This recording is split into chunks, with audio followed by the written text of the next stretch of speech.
Russian model, content creator ও নৃত্যশিল্পী মনিকা কবির অনেকদিন ধরেই তিনি বাংলাদেশে আছেন। বিভিন্ন এলাকা ঘুরে রাস্তার মাঝেই করছেন কন্টেন্ট। তার এসব কর্মকাণ্ডে কেউ মুগ্ধ হচ্ছেন, আবার কেউ হচ্ছেন বিস্মিত।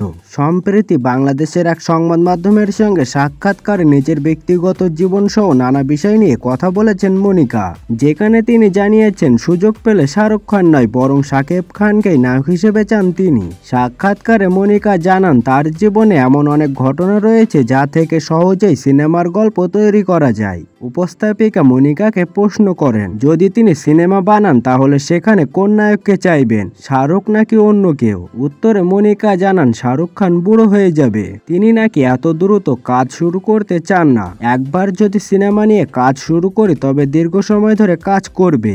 এখন ততদিন পর্যন্ত শাহরুখ অবশ্যই অপেক্ষা করবেন না। এরপর উপস্থাপিকা প্রশ্ন করেন, বাংলাদেশি কোনো নায়কের সঙ্গে কাজ করতে চান কিনা? মনিকা কিছুটা ভাঙা ভাঙা বাংলায় বলেন, আছে একজন যিনি বিদেশি নায়িকাদের সঙ্গে অভিনয় করেন। এতেই যেন ভক্তরা বুঝতে পারেন এই মডেল ঠিক কোন নায়কের কথা বলছেন। শাকিব খানের সঙ্গে কাজের ইচ্ছা প্রকাশ করে মনিকা জানান, শাকিব খান ঢালিউডের সুপারস্টার, যিনি বহু বিদেশি নায়িকাদের সঙ্গে কাজ করেছেন এবং এসব সিনেমা ব্যবসায়িকভাবে সফল হয়েছে। এ কারণে তিনি মনে করেন শাকিবের সঙ্গে কাজ করা তার জন্য ভালো হবে।